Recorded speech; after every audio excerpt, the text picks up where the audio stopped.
चलते हैं श्रीमद् भागवत महापुराण, जिसमें भगवान के अवतार श्री पृथुजी महाराज अपनी प्रजा को उपदेश किए। कल आपने श्रवण किया, अपनी प्रजा को महाराज पृथुजी ने कहा कि सबसे पहली बात किसी पर दोष दर्शन नहीं करना। वही देखो, हर जगह परमार्थ की जहां सावधानी की वार्ता है, वहां कोई ऋषि बोले या कोई भक्त बोले या भगवान बोले, शास्त्र बोले, एक ही बात है। ध्यान दीजिए, कल की चर्चा में था कि महाराज पृथु ने अपनी प्रजा को कहा, मैं हाथ जोड़कर निवेदन करता हूं, यदि आप बात मानेंगे तो आप हमारे ऊपर बड़ी कृपा करेंगे, बड़ा अनुग्रह करेंगे। पहली बात यह कि आप किसी पर दोष दर्शन ना करें। दूसरी बात, हृदय में निरंतर भगवान का नाम जप करें। तीसरी बात, जो भी कर्तव्य कर्म करते हैं भगवान को समर्पित कर दीजिए, इससे सर्वलोक महेश्वर भगवान प्रसन्न हो जाएंगे, भगवत प्राप्ति आपको हो जाएगी। पृथ्वी तल पर हे मेरे प्रजाजन, वही मेरा प्रिय है जो यज्ञ भोक्ताओं के, अधीश्वरों के भी अधीश्वर सर्वगुरु भगवान श्री हरि का निरंतर भजन करते हैं। ये बहुत बढ़िया बात है। भगवान का निरंतर भजन करते हैं, वे मुझ पर बड़ी कृपा करते हैं। महाराज पृथु ने कहा, वे मुझ पर बड़ी कृपा करते हैं। अहो ममामि वितरन्त्यनुग्रहम् हरिम गुरुम यज्ञ भुजामधीश्वरम स्वधर्म योगेन यजन्ति मामका निरंतरम छोड़ितले दृढ़व्रता।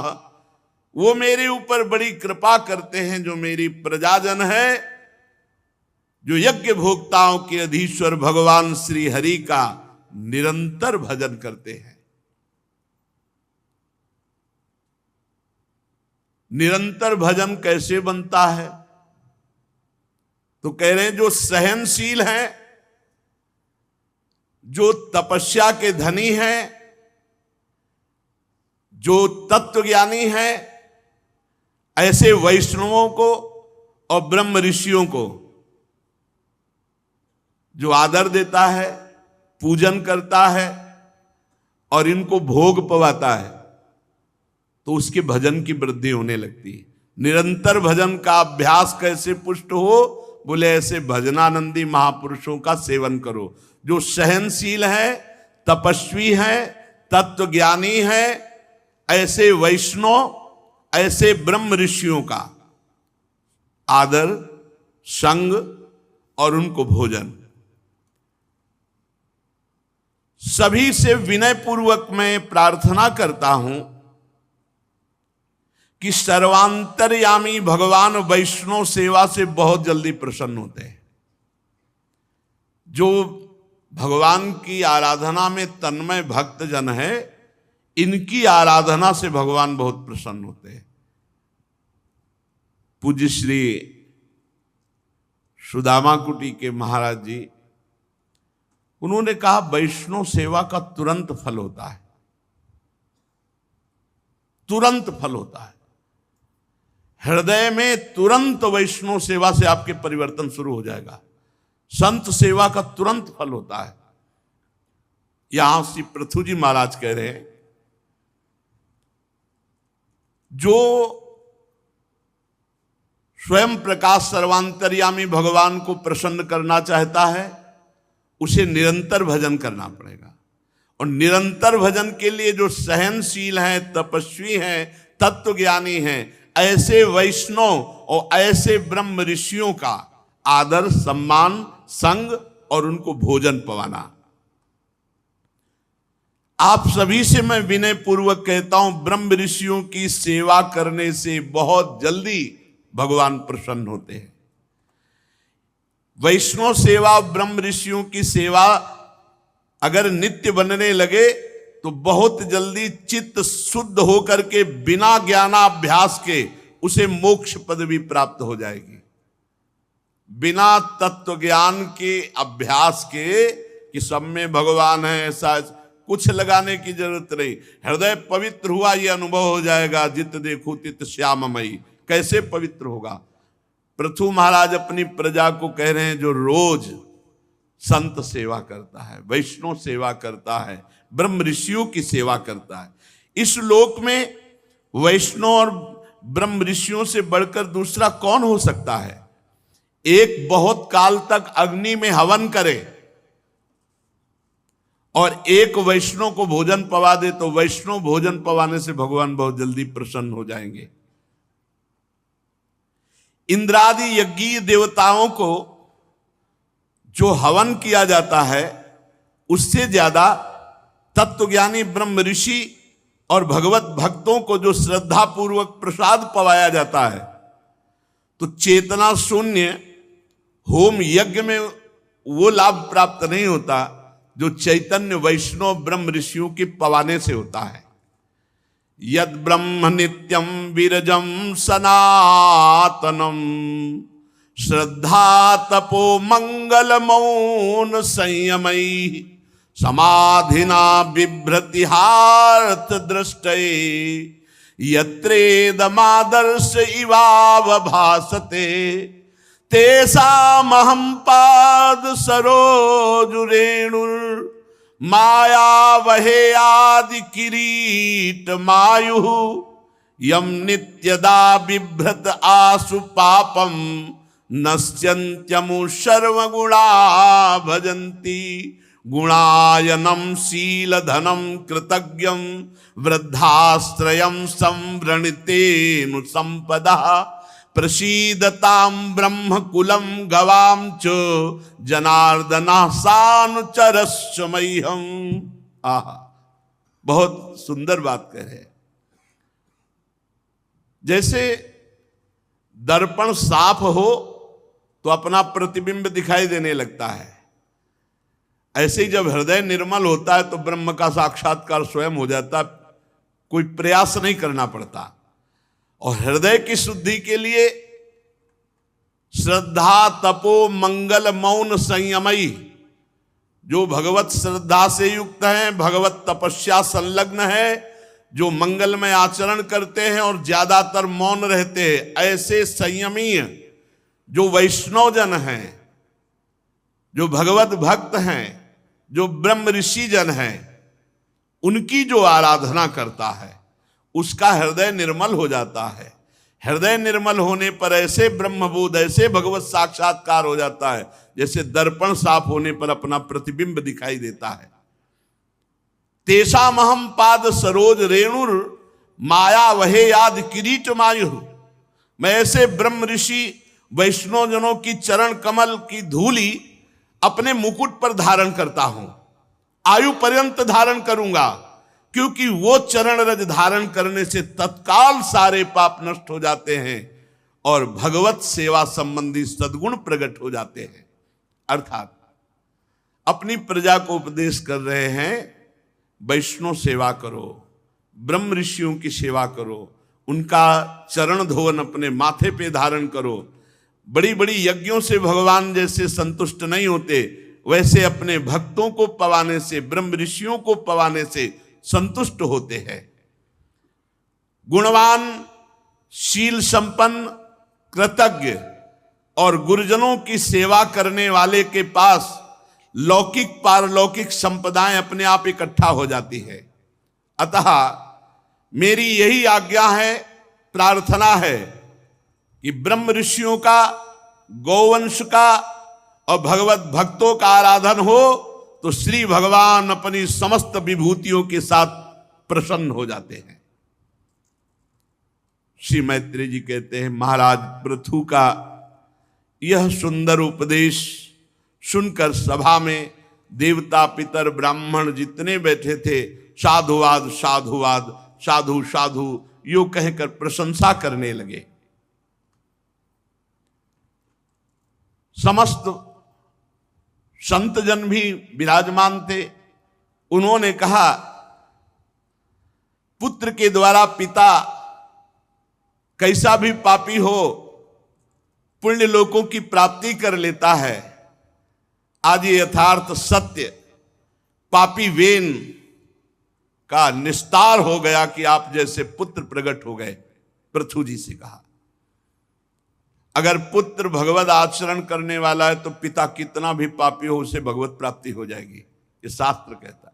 इसीलिए मनाया जाता है कि कोई भगवान का भक्त हमारे घर में प्रकट हो जाए। इसका उदाहरण है पापी वेन महाराज पृथु और हिरण्यकश्यप। घोर नरकों की प्राप्ति होती यदि प्रहलाद जैसा भक्त ना होता। प्रहलाद ने हिरण्यकश्यप को पुनः परम पद में। वीरवर पृथु जी, आप तो भगवान श्री हरि की भक्ति में अविचल प्राप्त किए हैं। हम आशीष देते हैं आप बहुत वर्षों तक जीवित रहे और प्रजा का पालन करें, आपका सुयश हो, आप उदार कीर्ति हैं। ब्रह्मण देव भगवान श्री हरि की कथा में रुचि रखते हैं। हमारा बड़ा सौभाग्य है कि आप जैसा हमने राजा पाया। और अपनी प्रजा को ऐसा उपदेश देना आपके लिए कोई आश्चर्य की बात नहीं है, क्योंकि आप अपनी प्रजा के ऊपर बहुत प्रेम रखते हैं। करुणामय महापुरुष अपने प्रियजनों को ऐसा ही उपदेश करते हैं। श्री मैत्रेय जी कहते हैं, जिस समय प्रजाजन पराक्रमी पृथ्वीपाल महाराज पृथु की प्रार्थना कर रहे थे, उसी समय एक घटना घटी। आकाश से एक तेज उतरता हुआ दिखाई दिया और उस तेजो पुंज में 4 मुनीश्वर, सनक, सनंदन, सनातन, सनत कुमार। देखो, जब भगवत आराधना होती है तो सब महापुरुष अपने आप दर्शन देने लगने। चाहे जितने बड़े महापुरुष हो, जब भगवान की आराधना हो रही तो वो सब दर्शन देते हैं। भाई जी महाराज को देवर्षि नारद, अंगिराज ऐसे प्रगट में जैसे कल आएंगे, ऐसी व्यवस्था थी कि 11 बजे देवर्षि नारद जी और मुख ऐसे जैसे निमंत्रण दे के बुलाया, ऐसे वो आए थे। आश्चर्य की बात नहीं है, सब महापुरुष हैं, पर आप जब तक भजन की ऊंचाई पर नहीं पहुंचते तब तक उन महापुरुषों को नहीं देख सकते। अभी पृथु जी से ये महात्मा जन कह ही रहे थे कि धन्य है आप जैसा पुत्र जो वेन का उद्धार कर दिया, जैसे प्रहलाद जी ने हिरण्यकश्यप का उद्धार किया। धन्य है क्योंकि आप हरि के चरणारविंद में अबाध भक्ति युक्त हैं। आप चिरंजीवी हों, बहुत वर्षों तक जीवित रहकर प्रजा का पालन करें। इतने में देखा आकाश से एक तेज उतर रहा है। वो तेज 4 मुनीश्वरों का, सनक, सनंदन, सनातन, सनत कुमार। महाराज पृथु देखते ही पहचान गए कि ये तो सिद्धेश्वर सनकादि है। आकाश से उतरकर महाराज पृथु के समीप ही राजा ऐसे जैसे किसी को प्राण मिल जाए, सनकादि की तरफ दौड़ पड़े और उनके चरणों में गिर पड़े, सनक, सनंदन, सनातन, सनत कुमार के चरणों में। फिर अर्घ पाद्य आदि विनयवश गर्दन झुकाए हुए विधिवत पूजा की, चरणोदक उतारा। सनक सनातन का जब सोचो, चरणोदक इन महापुरुषों का, चरणोदक पिया, माथे पे अपने संपूर्ण जो अनुचर सबको चरणोदक। मान लो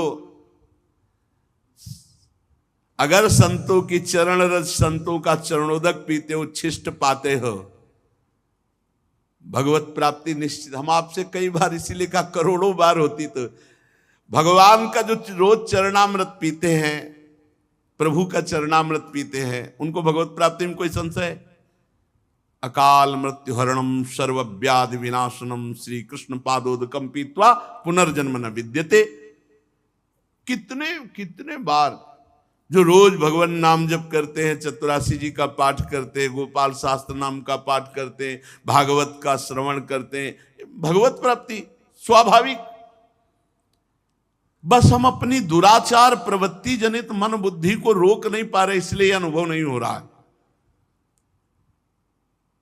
सनकादि का चरणामृत होता है, ये बहुत अमोघ वस्तु है। जब हमारे पास चरणामृत पहुंचता है ना, तो ऐसे जैसे कोई बहुत बड़ी संपत्ति मिल जाती है, ऐसे लगता है ये संतों का चरणामृत है, ये ब्रजवासियों का चरणामृत, एकदम वो लिखे हुए ऐसे रोज दर्शन करते हैं पात्र में से, ब्रजवासियों का चरणामृत, संत चरणामृत, ऐसे रोज पान और रोज दर्शन, रोज प्रणाम।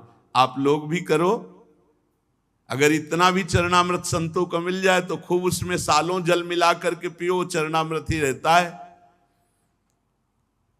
और संत बड़े कृपाल हो, चरणामृत मिल जाता है। अपने यहां तो प्रायः करुणा बरसती रहती है, संत भगवान ऐसे चरणा। तो अगर आप लोगों को लगे तो थोड़ा मांग लिया, मांगने से भी मिल जाए तो बहुत बड़ी बात। 2 बूंद ले लिया, उसी में 1 लीटर जल मिला दिया और रोज थोड़ा थोड़ा पान के, बहुत लाभ मिलता है, बहुत लाभ। चरणोदक को अपने सिर पर धारण किया, पान किया और ऐसे बड़ा लाभ। फिर जैसा संत पुरुषों से विनय पूर्वक व्यवहार किया जाता है, ये भगवान शंकर के अग्रज हैं, सनक सनंदन सनातन सनत कुमार। 4 स्वर्ण सिंहासन मंगाए, उन पर बैठाला, मानो मूर्तिमान तेजस्वी अग्नि बैठे हों। हाथ जोड़कर पृथु जी ने कहा, बहुत सुंदर चर्चा हुई है पृथु जी और सनकादि से। अब यह है कि इतनी उच्च कोटि की अध्यात्म की है कि आप एकाग्रता पूर्वक सुने तो लाभ मिलेगा। अहो आचरितम किम में मंगलम मंगलायना, यस्य वो दर्शनम ह्रासीत दुर्दर्शानाम च योगिभिः, किम तस्य दुर्लभतरम ही लोके परत्र च, यस्य विप्राः प्रसीदन्ति शिवो विष्णुश्च सानुगः। मंगल मूर्ति मुनीश्वरो, आपका दर्शन तो योगियों के लिए भी बड़ा दुर्लभ है। भला मुझ जैसे से क्या पुण्य बन सकता है जो आप दर्शन देते हैं? ये तो आपकी अहेतुकी कृपा है कि आपने आकर दर्शन दिया। पर हम ये कह सकते हैं, जिस पर वैष्णव प्रसन्न हैं, जिस पर ब्रह्म ऋषि प्रसन्न हैं और अनुचरों के साथ भगवान शंकर प्रसन्न हैं या भगवान श्री हरि प्रसन्न हैं, उन्हीं को ऐसा सौभाग्य मिल सकता है, अन्यथा नहीं। इस दृश्य प्रपंच के कारण जैसे महातत्वादि यद्यपि सर्वगत हैं, तो भी सर्वसाक्षी आत्मा को नहीं देख सकते। इसी प्रकार आप जैसे सिद्ध पुरुष यहां लोक में विचरण करते रहते हैं, पर जो भजन नहीं करते वो अनाधिकारी लोग आपको नहीं देख सकते। बड़े बड़े सिद्ध विचरण करते हैं, अनाधिकारी लोग नहीं देख सकते।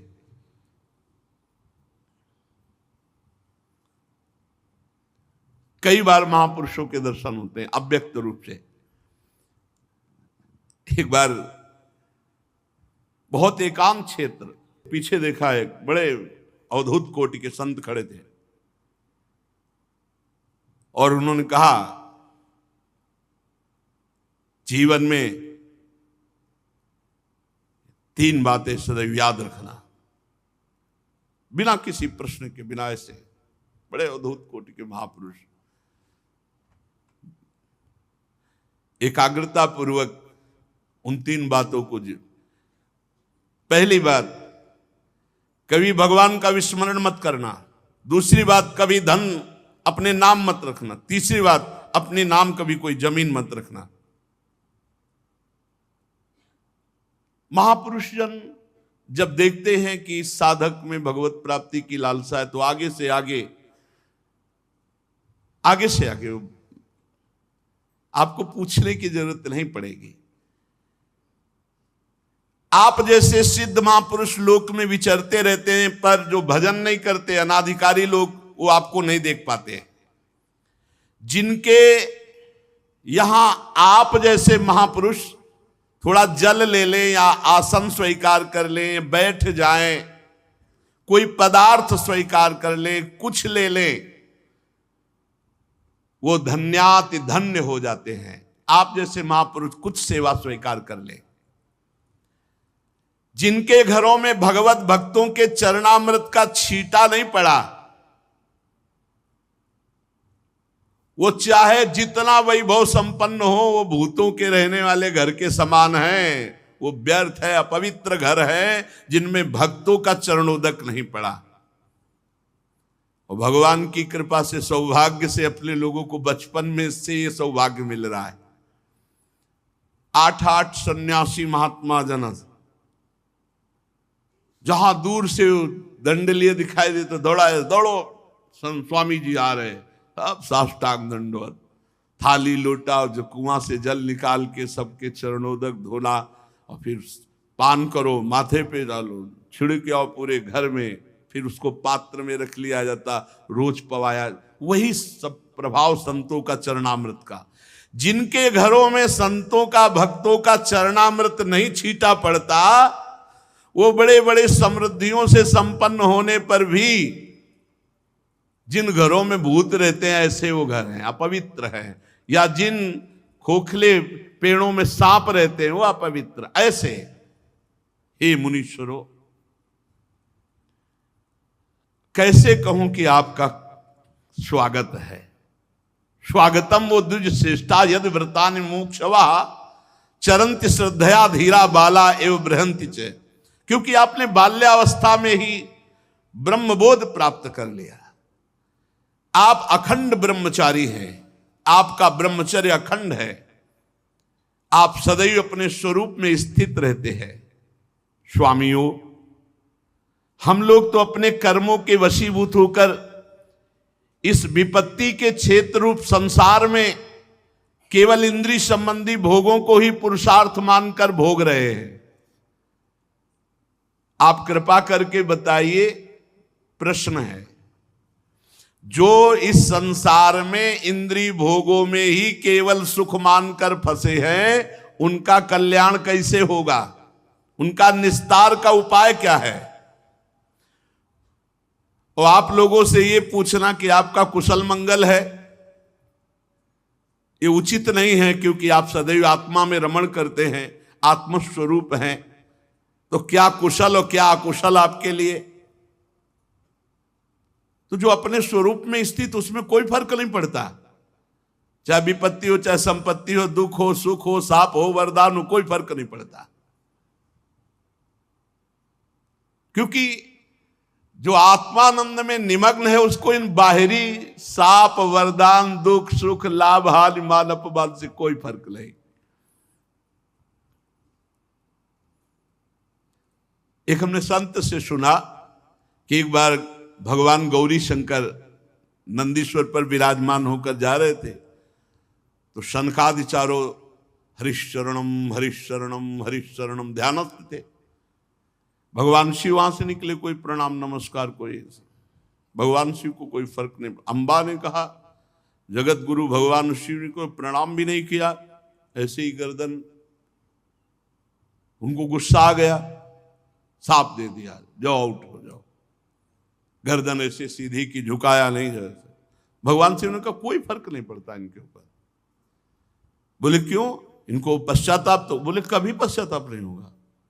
चाहे सनकादि का शरीर हो, चाहे उठ का शरीर, इनको शरीर से कोई लेना देना नहीं, ये अपने स्वरूप में स्थित है। कुछ दिनों बाद फिर उधर से निकले तो भगवान शिव को देखा, वो देखा ही नहीं था, देखा तो प्रणाम किया। भगवान शिव ने कहा कैसे हो? बोले अंबा है ना, बहुत कृपा है। पहले भिक्षादि के लिए तो सोचना भी पड़ता था, अब तो हरे हरे पत्ते खाते हो, हरी शरणम रटते, कोई परेशानी नहीं।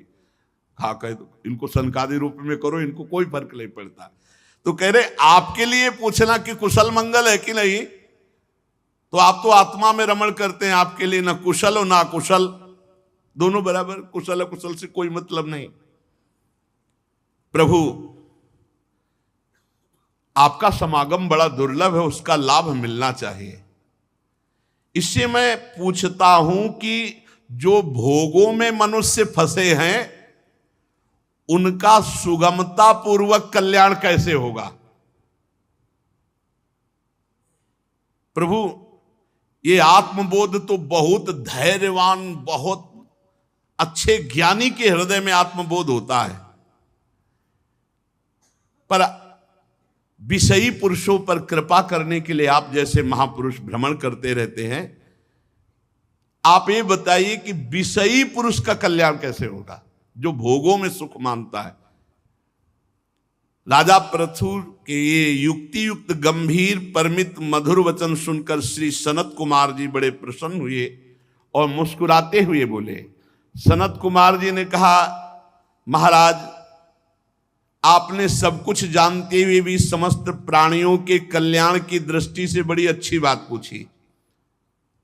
साधु भक्त पुरुषों की बुद्धि ऐसी हुआ करती कि वो ऐसी चर्चा करते जिससे जगत का कल्याण हो। संत पुरुषों का समागम श्रोता और वक्ता दोनों को अभिमत है, क्योंकि उनके प्रश्नोत्तर सभी का कल्याण करते हैं।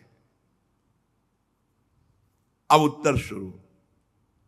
राजन, श्री मधुसूदन भगवान के चरण कमलों के गुणानुवाद में अविचल प्रीति, जो बहुत कठिन है, इससे सारी वासनाएं नष्ट हो जाती है। क्या पहला उपाय बताया? भगवान की लीला कथा श्रवण। इससे बहुत जल्दी हृदय निर्मल हो जाता है। खूब लीला कथा सुनो, जहां चर्चा भगवान की। प्रपंच मत करो, 4 साधक बैठो, कोई न कोई प्रभु की चर्चा करो, कोई न कोई सिद्धांत की चर्चा करो। और भगवान भी आदेश करते, मत चित्ता मदगत प्राणा बोधयंता परस्परम। कह रहे हैं वासना रूप मल को सर्वथा नष्ट कर देती है।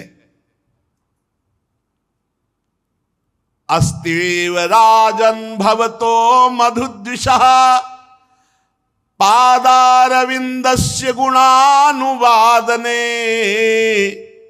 रतिर्दुरापा विधुनोति नैष्ठिकी कामं कषायम मलमंतरात्मनः। जो भगवान श्री मधुसूदन की कथा सुनता रहता है, गुणानुवाद करता रहता है, उसका वासना रूप मल सर्वथा के लिए नष्ट हो जाता है। ये वासना किसी और उपाय से नहीं नष्ट होती, केवल भगवत चर्चा से। जैसे मोह को महिषासुर बताया गोस्वामी जी ने, और कथा को दुर्गा आद्याशक्ति बताया कि जैसे महिषासुर को कोई देवता या नहीं मार सकता था उस समय बलवान, तो सब दैवी शक्ति का स्वरूप दुर्गा भगवती ने महिषासुर को मारा। ऐसे ही जो मोह है, अज्ञान है, वासना है, ये महामोह महिषेश विशाला और राम कथा कालिका कराला। माता जी ने वो रूप धारण करके मार डाला महिषासुर को। ऐसे ही भगवान की चर्चा हमारी वासना को, मोह को ये नष्ट कर देती है। यहां सनकादि जी ने पहला उपाय बताया, खूब भगवत चर्चा सुननी चाहिए, नशा होना चाहिए। और ये साधक का नहीं, ये सिद्धों का भी है। भगवान शंकर को क्या जानना है? कागभूषुंड जी के यहां हंस बन करके रोज चर्चा सुनते हैं, और जब वहां नहीं जाना होता तो अंबा जी श्रोता बन जाती है, भगवान शिव चर्चा करने लगते हैं अंबा जी से ही। बड़ी अमृतमयी कथाएं। वासना रूपी मल को नष्ट करने के लिए और कोई उपाय नहीं भगवान की चर्चा के सिवा। ये बैठा लो। जो साधक सत्संग नहीं सुनते हैं, परस्पर भगवत चर्चा नहीं करते हैं, उनमें बड़ी कमियां बनी रहती है। पहली बात तो ये अहंकार बना रहता है कि हम श्रेष्ठ हैं, और बहुत से अंदर दोष बने रहते हैं, वो सत्संग के द्वारा ही नष्ट होते हैं। शास्त्र जीवों के कल्याण के लिए भली भांति विचार करने वाले हैं। उनमें आत्मा से भिन्न देहादि के प्रति वैराग्य और अपने स्वरूप में सुदृढ़ अनुराग होना, ये कल्याण का साधन निश्चित किया गया है। भगवान की लीला कथा सुनने से वासना मल का नाश होता है। जो ही वासना नष्ट होती तो शरीर से वैराग्य होता है। शरीर 3 है, स्थूल सूक्ष्म कारण। तीनों शरीर से जहां वैराग्य हुआ तहां आत्मस्वरूप में दृढ़ रति होती है, और आत्मस्वरूप में आत्मरति हो जाना ही जीवन का परम लक्ष्य है, परम कल्याण है। आत्मा हमारे प्रभु हैं, आत्मा हमारे आराध्य देव हैं। ये बात एक शब्द में कह गए। अब इसको विस्तार पूर्वक वर्णन करते हैं। पहले शब्द में उत्तर है, संसारी भोगी पुरुषों को भगवत प्राप्ति का उपाय क्या? बोले खूब भगवान की चर्चा, भगवान के गुणों का कथन श्रवण करे, रात दिन भगवान का नाम जप, उनकी लीला कथा श्रवण से वासना का नाश होता है। वासना के नाश से तीनों शरीरों से वैराग्य होता है और आत्मरति होती है। आत्मरति ही ये परम कल्याण का स्वरूप है। अब उसको विस्तार से कह रहे हैं। जिसको अपना परम कल्याण चाहिए वो पहले सद्गुरुदेव भगवान का वरण करे, क्योंकि बिना गुरुदेव के, बिना गाइड के इस भूल भुलैया संसार से पार नहीं हुआ जा सकता। इसीलिए भगवान की प्राप्ति के लिए जो हम नाम जप कर रहे हैं, जो कथा सुन रहे हैं, इसका पहला फल होगा सद्गुरुदेव की प्राप्ति। एक संत आए थे सिख धर्मावलंबी, तो उन्होंने कहा कि हमने तो गुरुवाणी जी में पढ़ा है कि पूर्ण पुरुष मिले बिना, पूर्ण गुरु मिले बिना जीव का कल्याण नहीं होता।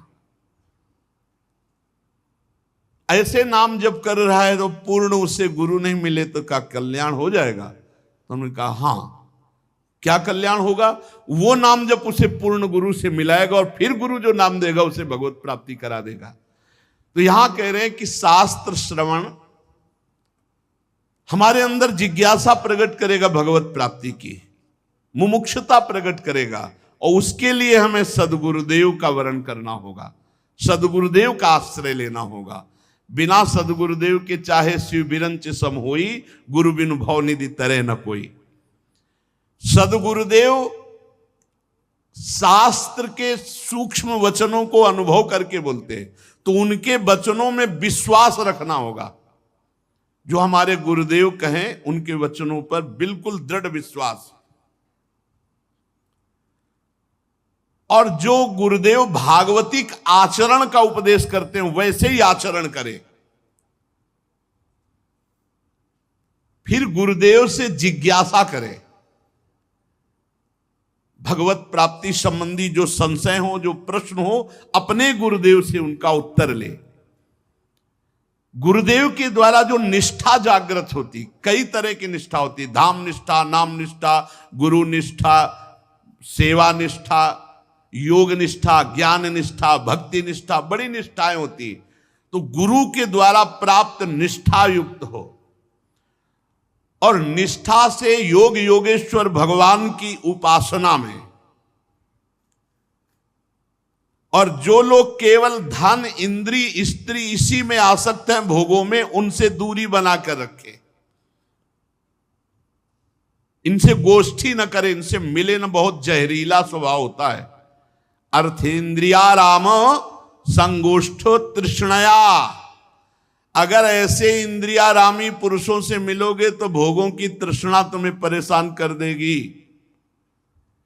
सद्गुरु का वरण, उनके वचनों पर विश्वास, उनके द्वारा बताए हुए भक्ति के क्रियात्मक आचरण, उनसे प्रश्न उत्तर, जो भी आपके अंदर संशय हो, फिर उनके द्वारा प्राप्त निष्ठा, धाम निष्ठा, नाम निष्ठा, गुरु निष्ठा, सेवा निष्ठा, योग निष्ठा, जो निष्ठा का अधिकारी, उससे योग योगेश्वर भगवान श्री हरि की उपासना। और फिर धन, अर्थेंद्रिया राम संगोष्ठ तृष्णया। जो अर्थ और इंद्री के भोगों में, सहवास आदि में सुख रखने वाले जन हैं, इनसे कभी भी गोष्ठी न करें, इनसे कभी न मिले। यदि भगवत प्राप्ति करना है तो दूरी बना के रखना होगा, शास्त्र कह रहा है। क्योंकि इनकी गोष्ठी में प्रेम रखने से तृष्णा बढ़ती, भोगे हुए भोगों को भोगने का जो लालसा, वो तृष्णा। अपनी इंद्रियों को जो प्रिय पदार्थ लगे, भगवत प्राप्ति करना है तो उनको ना भोगे या कम मात्रा में। जैसे खान पान की पदार्थ सामग्री जो बहुत प्रिय है, ये सनकादि बोल रहे हैं, जो बहुत प्रिय उसे तो पाए ही नहीं। ये बहुत अच्छा, उसे हटा दे, नहीं पाना, नहीं लेना, कम मात्रा में ले लो। और भगवत नामामृत का पान करना, हर समय नाम जप करना। एकांत सेवन में प्रेम रखना, एकांतिक भाव होना चाहिए। कुछ समय ऐसा होना चाहिए अपनी कुटिया में एकांत, शांत, भगवत चिंतन परायण। जब नाम और ऐसे आचरण करोगे तो फिर अपने आप एक लगन लग जाती है, नींद नहीं आती। भजन की जो प्रियता वो नींद नहीं आने देती। जब सब सो रहे होते हैं तो वो जग कर भजन करता है, अधिक से अधिक नाम जप, अधिक से अधिक मंत्र जप इकट्ठा करता है। नाम जप, मंत्र जप, उसी लग। अब ऐसा लग रहा है कि मन नहीं लग रहा, मंत्र में नाम जप शुरू हो गया। धीरे धीरे दरवाजा बंद है, अपने रात्रि जोई जोई प्यारो करे, सोई मोहे भावे। 50 पद 60 पद, अब थक गया, पद से थक गया, अब मंत्र में लग, फुर्सत ही नहीं है। एकांतिक प्रेम, नाम जप में, भगवत चिंतन में एकांतिक प्रेम। जैसे कोई कंजूस आदमी बार बार रुपया गिनता है तो उसको बड़ा सुख मिलता है, वो रुपया देख के जीता है। जो लोभी होता है, धनी कंजूस, वो बार बार गड्डी देख करके जीता है, छू के जीता है, फिर गिन के देखता है, गणना में सुख में। ऐसे ही बार बार नाम जप, बार बार भगवत चिंतन। कल इतना जप हुआ था, आज इतना जप हुआ, रात्रि में चुरा के जप कर रहा है, कोई जान ना पावे। और बड़ा अच्छा लगता है जब सब सो रहे होते हैं, शांत समय, केवल मंत्र की ध्वनि और या घड़ी की वो टिक टिक, दो ही सुनाई देते हैं। वो घड़ी लगी होती है ना, तो अब उसकी वो टिक टिक और मंत्र, बस दो ही आवाजें होती है एकांत सेवन में। और किसी भी जीव को किसी भी तरह से कष्ट ना देने का नियम, सदैव भगवत प्राप्ति के लिए अनुसंधान करते रहना, श्री हरि के चरित्रों का चिंतन करना, कभी भूलकर किसी की निंदा न करना, अपने योगक्षेम के लिए प्रयास न करना। गृहस्थी है तो प्रयास करो, फल की आकांक्षा न करो, और विरक्त है तो प्रयास भी न करना। योगक्षेम अपने आप, अपने आप सच्ची मानिए, अपने आप योगक्षेमम वहाम्यहम। और गृहस्थी है तो कर्तव्य करो, फल की आकांक्षा मत करो, बहुत जल्दी सिद्धावस्था प्राप्त होती है। योगक्षेम के लिए प्रयत्न ना करना, ये सनकादि जन बोल रहे हैं। किसी की निंदा ना करना, और गर्मी सर्दी को सहन करना सीखना। इससे भी बहुत भजन में रुचि बढ़ती है। जीवन में कभी, ये तो यही वृंदावन में है, नहीं तो गंगा किनारे कहाँ ये पंखा हो, ये सब रेती में पंखा हो, ये सब कुछ नहीं। पूरे जीवन मंत्रमय वृत्ति, अवधूत स्थिति, द्वंद्वों को सहन करना, मान अपमान निंदा स्तुति, इनको सहन करना, इससे भगवत प्राप्ति होती है।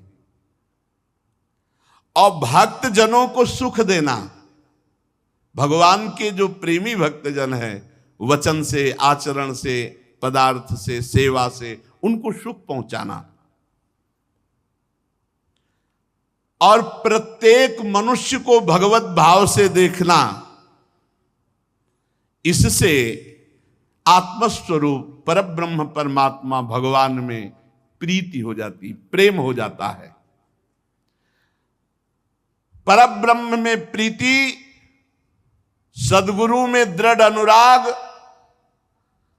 वासना शून्य हृदय, अहंकार लिंग शरीर का नाश, परमात्मा स्वरूप में स्थिति। सनकादि कह रहे।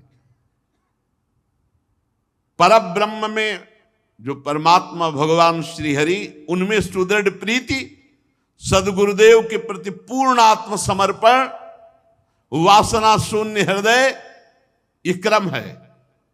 और अहंकार लिंग शरीर का भस्म हो जाना, स्वरूप में स्थित हो जाना, निहाल हो गया। जब स्वरूप में स्थित हो जाता है तो कर्तृत्व और भोक्तृत्व भाव गुणों के द्वारा जो था वो मुक्त हो गया। यही है मोक्ष पदवी, यही है जीते जी जीवन मुक्त अवस्था। अब उस जीवात्मा और परमात्मा का भेद नहीं रह गया, वो परमात्मा स्वरूप हो गया, जीवन मुक्त, जीते जी जीवन मुक्त। जब तक अंतःकरण उपाधि रहती तभी तक जीवात्मा कहा जाता है। जब अंतःकरण उपाधि लय हो गई तो जीवात्मा नहीं रहता, वो स्वयं परमात्मा, ब्रह्मविद ब्रह्मयु भवति। बाह्य जगत में जब तक जल है तो अपना प्रतिबिंब दिखाई देगा, दर्पण है तो अपना प्रतिबिंब दिखाई देगा। जल और दर्पण नहीं है तो प्रतिबिंब खत्म। ऐसे ही अंतःकरण है तो जीवत्व, अंतःकरण नहीं, लय हो गया तो ब्रह्म स्वरूप। जो लोग विषय चिंतन में लगे रहते हैं, उनकी इंद्रियां विषयों में फंस जाती हैं, मन भोगों में ले जाता है। वह परमात्मा स्वरूप होते हुए भी अपने को ना जानने के कारण इंद्रिय मन का गुलाम, वो जीवात्मा कहा जाता है। सनकादि बोल रहे हैं, इंद्रिय विषयाकृष्टई लाक्षिप्तम ध्यायताम मनः चेतनाम हरते बुद्धे स्तंभस्तोयमिव हृदात्। उसकी चेतना हरण हो जाती है कि मैं परमात्मा स्वरूप हूं। वो देहाभिमानी बनकर मन और इंद्रियों के साथ भोगों की गुलामी स्वीकार करता है। ये इंद्रिय और मन भोग बुद्धि की विचार शक्ति का अपहरण कर लेते हैं। विचार शक्ति नष्ट होने पर उसकी ये स्मृति चली जाती है कि मैं भगवत स्वरूप हूं, मैं भगवान का अंश, भगवत स्वरूप हूं। स्मृति का नाश होने पर वो भ्रष्ट हो जाता है, ज्ञान रहित हो जाता है। इसी ज्ञान के नाश को पंडित जन सर्वनाश कहते हैं।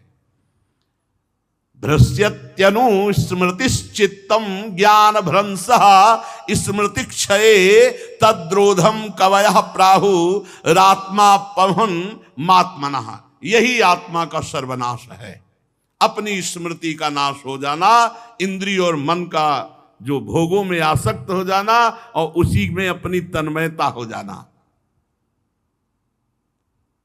ये सर्वहानि हो गई।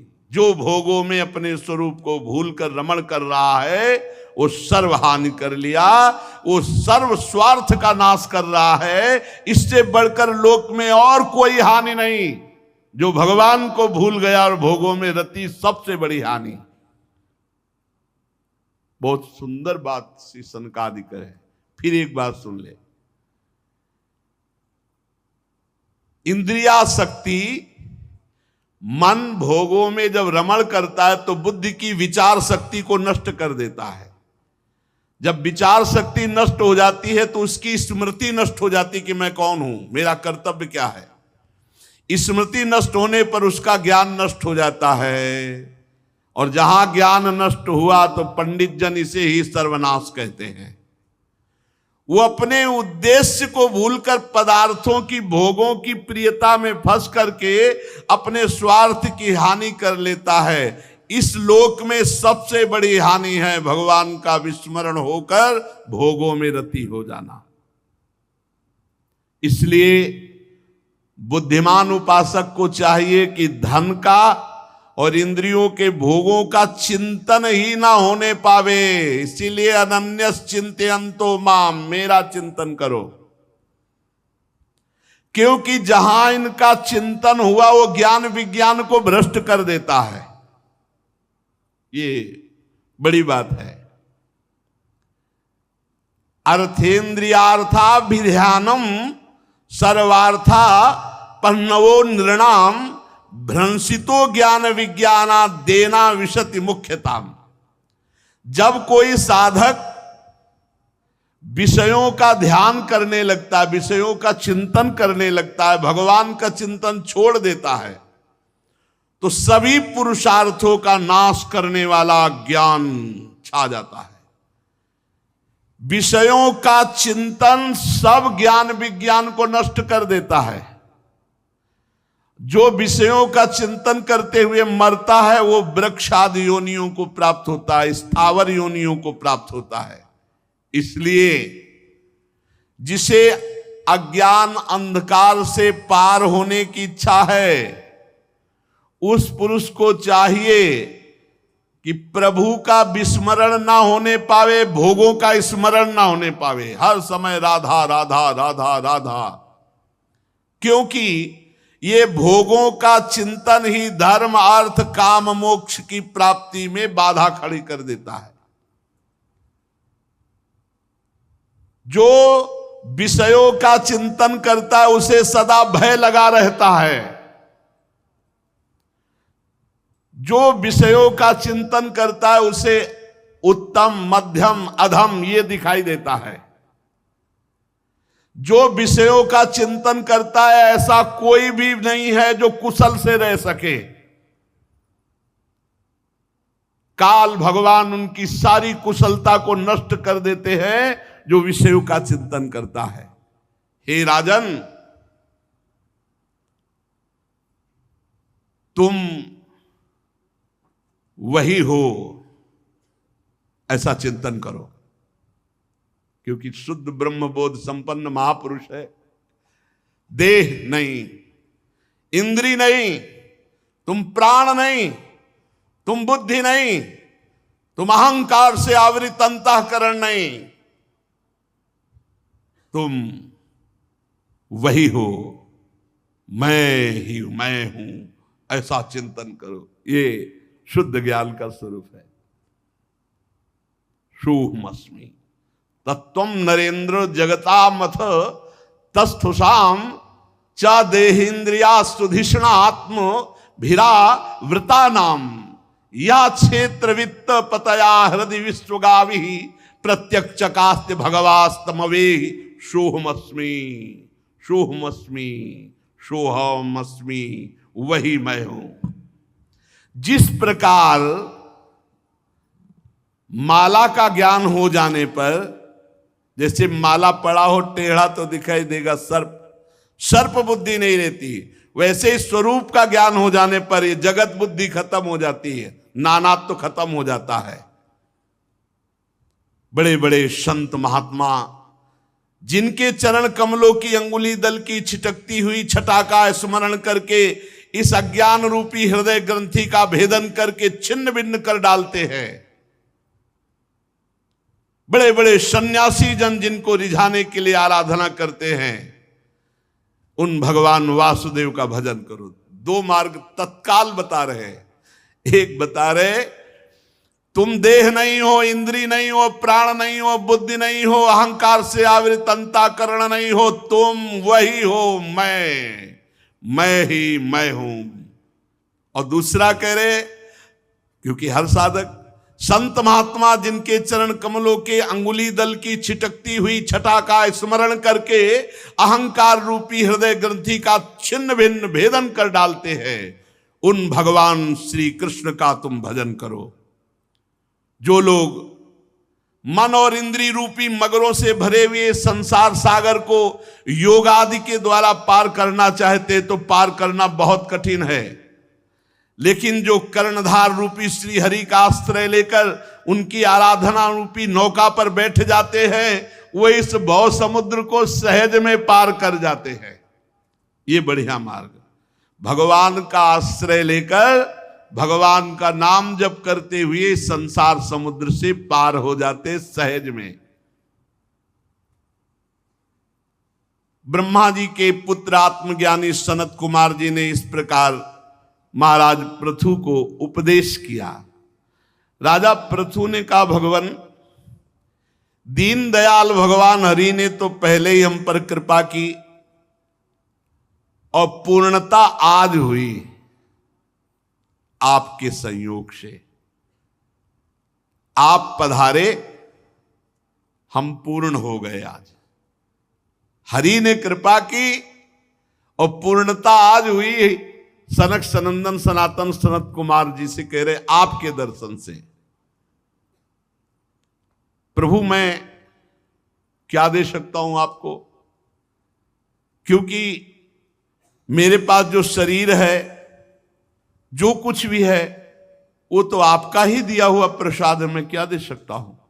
प्राण, स्त्री, पुत्र, सामग्री से भरा हुआ भवन, राज्य, सेना, पृथ्वी, कोश, ये सब आपके चरणों में समर्पित है।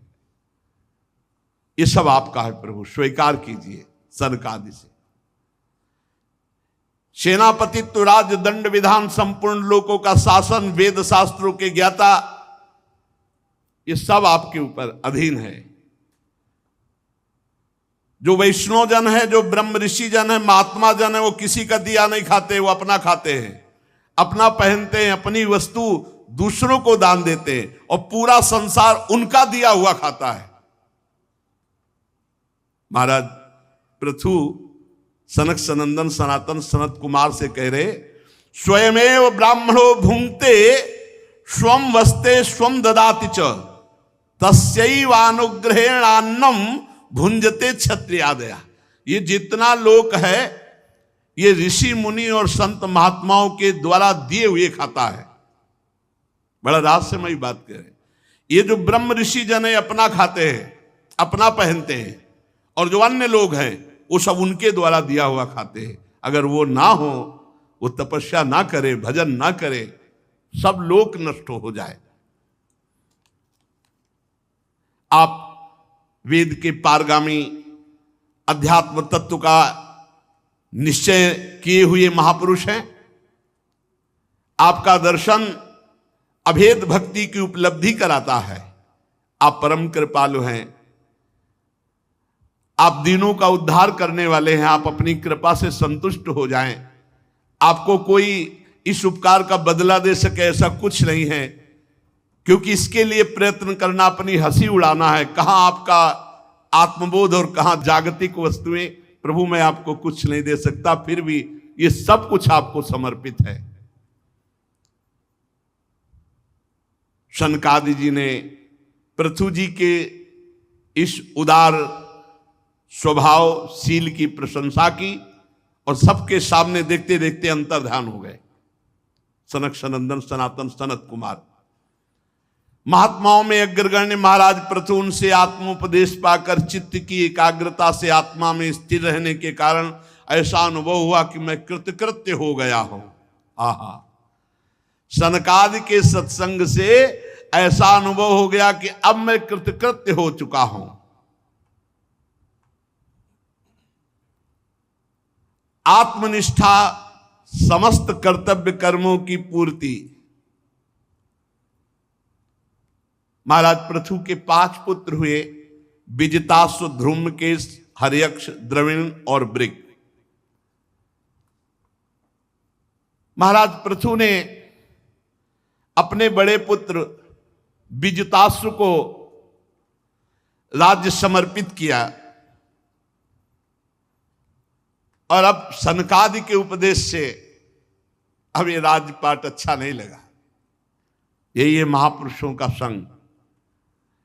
पृथ्वी का भार विजिताश्व को, और आप अपने बाल खोल लिए, अवधूत की तरह तपोवन के लिए निकल पड़े। कठोर तपस्या, कुछ दिन तो कंदमूल फल खाकर बिताया, फिर उनको भी छोड़ दिया, जल पर रहे। इसके बाद जल को भी छोड़ दिया, वायु पर रहे।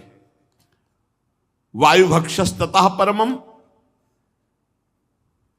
शरीर को गर्मी में तपाते, कभी छाया में नहीं बैठते। वर्षा होती तो खुले मैदान में वर्षा सहते, और सर्दी के दिनों में गले तक जल में खड़े होकर मंत्र जाप करते और मिट्टी में ही शयन करते। सब प्रकार के द्वंद्वों का सहना, वाणी से मौन, ब्रह्मचर्य का पालन, कठोर तप महाराज पृथु ने सनकादि की मिलने के बाद राजपाट त्याग करके जंगल में किया। समस्त वासना जनित कर्म बंधन तो कट ही चुके थे। सनत कुमार के सत्संग से परमोत्कृष्ट अध्यात्म योग की प्राप्ति हो गई थी। अंतःकरण शुद्ध हुआ, देहात्म बुद्धि निवृत्त हुई, सामने परमात्मा श्री कृष्ण की अनुभूति हुई। अंतर में ब्रह्मबोध, बाहर में भगवत साक्षात्कार, श्री कृष्ण की अनुभूति हुई। बड़ी अद्भुत स्थिति महाराज पृथु जी की। अंदर से ब्रह्मबोध और बाहर से श्री कृष्ण साक्षात्कार। बस श्री कृष्ण का दर्शन करके स्वरूप में स्थित होकर वीरवर पृथु ने अपने चित्त को एकाग्र किया और अपना शरीर त्याग दिया। बाहर श्री कृष्ण साक्षात्कार, अंदर श्री कृष्ण ब्रह्मबोध स्वरूप से, और अपने शरीर का त्याग कर दिया। अपने अपने तत्व जो पांचभौतिक मिल गए। जब महाराज पृथु की पत्नी महारानी अर्ची जो उनके साथ गई थी, उन्होंने कभी भूमि में पैदल भी नहीं चली थी, पर जैसा उनके पति वैसे ही उन्होंने अपने शरीर को कष्ट दिया। जब देखा हमारे प्राणपति अपनी जीवन लीला संपन्न कर ली, तो स्नान करके पति को जलांजलि देकर भगवान की वंदना करके और उनको गोद में लेकर चिता में प्रवेश कर जीवित अपने शरीर को जला दिया अपने पति महाराज पृथु के साथ। समस्त देवियां आकर के पुष्प वर्षा करने लगी और विनय किया अर्ची महारानी की कि आप अद्वितीय हैं। इस लोक में आपने अपने पति का अनुसरण किया और परलोक में भी अब आप पति के पास ही पहुंच जाएंगी, क्योंकि पति के लिए अपने शरीर को भस्म कर दिया। उनकी चिता गोद में लेकर और आग में प्रवेश कर गई। देवियों ने अर्ची जी की वंदना की। भगवान के जिस परम धाम को महाराज पृथु गए थे, वहीं महारानी अर्ची भी पहुंच गई। परम भागवत पृथु जी का ऐसा प्रभावशाली चरित्र है। श्री मैत्रेय जी कहते हैं, विदुर जी हमने आपको सुनाया, जो इसे गाता है, सुनता है, वो निश्चित भगवान के परम धाम को प्राप्त होता है। श्री मैत्रेय जी कह रहे हैं, जो इस चरित्र को गाता है, सुनता है, वो निश्चित भगवान के परम पद को प्राप्त होता है। या इदम सुमहत पुण्यम श्रद्धया वहितः पठेत श्रावयेत शृणुयाद्वापि सप्रथो पदवी मियात्। इत्थं भूतानुभावोऽसौ पृथुसा भगवत्तमः कीर्तितं तस्य चरित मुद्दाम चरितस्य ते। अगर कोई कामना से इसका गायन या श्रवण करे तो संतानहीन को पुत्र की प्राप्ति हो जा सकती है। अगर पाठ करे, धनहीन को धन की प्राप्ति हो सकती है। यश चाहने वाले को यश की प्राप्ति, आयु चाहने वाले की आयु प्राप्ति। और अगर कोई चाह ना करे तो भगवान के परम धाम की प्राप्ति होती है। ऐसे महामहिम भगवान के अंश से प्रकट हुए महाराज पृथु और अर्ची के पावन चरित्र को अपने लोगों ने श्रवण किया। मनन करें इसका। पूरे चरित्र का सार है, किसी पर दोष दृष्टि ना करें, निरंतर हृदय से नाम जप करें, अपने सारे कर्तव्य कर्मों को भगवान के चरणों में समर्पित कर दें। ये पृथु जी का उपदेश, सनकादि का उपदेश, भगवान की कथा खूब सुनने से हृदय का मोहमल नष्ट हो जाता है, भगवत प्राप्ति की लालसा जागृत होती, गुरुदेव के चरणों का आश्रय होता है, गुरुदेव के वचनों पर विश्वास, शास्त्र वचनों का सार गुरुदेव के वचन, गुरुदेव जो भक्ति की क्रियात्मक शिक्षा भागवत धर्म के आचरण का उपदेश करते हैं उसका अक्षरशः पालन, किसी की निंदा न करना, किसी का अपमान न करना, निरंतर नाम जप करना, भगवत चिंतन करना, इसी से घोर वैराग्य प्रकट होता है। और वैराग्य से तीनों शरीरों का राग नष्ट होता है, आत्मबोध हो जाता है, भगवत साक्षात्कार होता है, जो चाहे वो प्राप्त हो जाता है। पर सावधानी, सनकादि ने कहा, जो विषया इंद्रिया अभिरामी हैं, जो इंद्रियों के भोग में मन के द्वारा चिंतन विषयों का करते हैं और क्रियाएं कर, ऐसे लोगों के संसर्ग से बचें, क्योंकि ये हमारे साधना को चौपट कर देंगे, ये हमारे ज्ञान विज्ञान की चेतना को नष्ट कर देंगे, ये हमारी अखंड भगवत स्मृति में बाधा पहुंचा देंगे। हम मनन करके आचरण में उतारे, और ये तो छोड़ दीजिए कि हमें भगवत प्राप्ति होगी कि नहीं। कितने ऐसे चरित्र आप सुनेंगे जिनका परिणाम है सुनने मात्र से भगवत प्राप्ति। ये हम तो नहीं कह रहे ना, ये भगवान व्यास देव जी लिख रहे हैं, श्री सुखदेव जी कह रहे हैं। तो जब रजिस्टर हमारा देखा जाएगा ना, तो बहुत ऐसे प्रमाण हैं जिनमें हमें भगवत प्राप्ति हो जाएगी। ये वृंदावनवासी है, ये कथा सुना है, ये नाम जप किया है, ये दंडवती लगाई है, तो यमराज जी के पास हिसाब नहीं है इनका देने का, तो भगवान के हाथ में है हिसाब। और भगवान करुणामय है, भगवान एक पक्ष देखते हैं भक्त का, भगवान दो पक्ष नहीं देखते। जब भगवान के पास हिसाब जाता है तो भगवान एक पक्ष देखते, जन अवगुण प्रभु मान न खाऊ, वो ये नहीं देखते। दीन बंधुवत, ये मेरा है बस, इसने मन वचन कर्म से मेरा सहारा लिया, इसकी जो गलती वो मेरी गलती है, क्योंकि मेरे सहारे था ना, बस पार हो जाते हैं। अपने को भगवत प्राप्ति की चिंता नहीं करनी, अपने को भगवत चिंतन करना है। पूज्य श्री भाई जी हनुमान प्रसाद पोद्दार जी कहते हैं, उत्तम भागवत वो है जो किसी बात की चिंता ना करके हर समय भगवत चिंतन में रहता है। भगवत चिंतन क्या चाहिए? कुछ नहीं, भगवत प्राप्ति नहीं, बार बार जन्म मरण हो, हमें इससे भी मतलब नहीं, इससे भी मतलब। कितनी मस्ती है यार, कितनी मस्ती है। अपने लोग हाय हाय, मतलब किसी की बातें सुनकर ऐसा लगता है कितना डूबा हुआ है चिंता में। अरे फिर काहे के शरणागत, अपनी चिंता। हमारे पास इतने औषधियां हैं कि भवरोग तो जड़ मूल से नष्ट हो ही जाएगा। एक बार जिसने भगवान का नाम ले लिया, एक बार जिसने भगवान का नाम सुन लिया, दुर्गति शब्द से बच गया। एक बार जिन नाम ली हित सु होए, एक नाम त्रैलोक हितारे। हम ऐसे भगवान के दास हैं।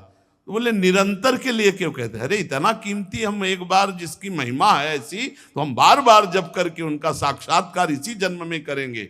अंतिम परिणाम की फाइनल की नहीं, वहां हमको रजिस्टर ही गायब करवा देना है। इतना नाम जप करना है कि यमराज रजिस्टर बंद करके और भगवान के पास भेज दे कि अब हमारे से आगे केस बढ़ गया, भगवान के पास हमारा रजिस्टर पहुंच जाए। इसलिए निरंतर नाम जप करो, भगवद आश्रित रहो, भगवत प्राप्ति। तो अरे भगवत प्राप्त हैं, धाम में बैठे हैं, भगवत स्वरूप हैं। हम भूल गए अपने स्वरूप को, इसीलिए हम पछता रहे। इसीलिए उसी भूल को सुधारना है। नाम जप, जहां तक हो सके विषयी पुरुषों से बचो। हर समय भगवान के चिंतन में जैसे हमारी वृत्ति बढ़े, वही संग करो, वही शास्त्र पढ़ो, वही आचरण करो, बढ़िया आनंद है। अभी अभी जीवन मुक्त हो यार, कोई बांधे नहीं है। तुम फंसे हो, भगवान ने नहीं फंसा, तुम फंसे। तुम ही को मुक्त होना है। तुम इसके बिना नहीं रह सकते, इसके बिना नहीं रह सकते, इसके बिना नहीं रह सकते। वो बड़े कृपालु हैं, पूरा बगीचा रच दिया। और तुम अब शरीर के बिना रहना सीख जाओ, अभी जीवन मुक्त हो गए और जान जाओगे कि कौन भगवान है, कहां भगवान है, कैसे भगवान, तुम कौन हो। अरे बाजार में तुम्हें जो खरीदना है अपने मन पसंद की खरीद लो, बाजार क्यों लगा दी? अब इसके विषय में क्यों, ये बाजार क्यों बना दी गई? नहीं, ऐसे ऐसे प्रश्न करता। किसी माया ने हमको नहीं फांसा, हम अपनी इच्छा रूपी माया में फंस गए। हम अपने शरीर रूपी माया में फंस गए। हमको अपने शरीर और इच्छाओं का राग का त्याग करना है। जिसकी इच्छा का नाश हो गया वो जीवन मुक्त अभी है, भगवत स्वरूप अभी। इच्छा मिटा दो बस, महात्मा हो आप। न कोई सद इच्छा न कोई असद इच्छा, अभी जीवन मुक्त, मस्त, अभी मस्त। तुम्हारी मस्ती को नष्ट करने वाली इच्छा है, शब्द पकड़ लो। इच्छा मिटा दो, महात्मा हो आप, अभी ब्रह्म हो आप। इच्छा मिटा दो, ब्रह्म भूता प्रसन्नात्मा न सोचति न कांक्षत। मिटाओ इच्छा, अपनी इच्छा को श्री जी की इच्छा में दे दो, अभी सब हो गया, पता ही नहीं चलेगा। दुख किसे कहते, सुख किसे कहते, लाभ किसे कहते, हानि पता ही नहीं चलेगा, ऐसी स्थिति रहेगी। पर अब इच्छा करके फंसे हो तो अब इच्छा करके मुक्त हो। भगवत प्राप्ति की इच्छा करो और अनिच्छाओं को मिटा दो, फिर इस इच्छा को भी छोड़ दो भगवान के ऊपर और मस्त चिंतन करो। बहुत बढ़िया आनंदमय जीवन है। एक हाय हाय जो स्वभाव पड़ गया है दरिद्रता का, रोने का, अरे प्रभु के लिए रोने का नहीं, अनुकूलता के लिए रोने का, यही परेशानी।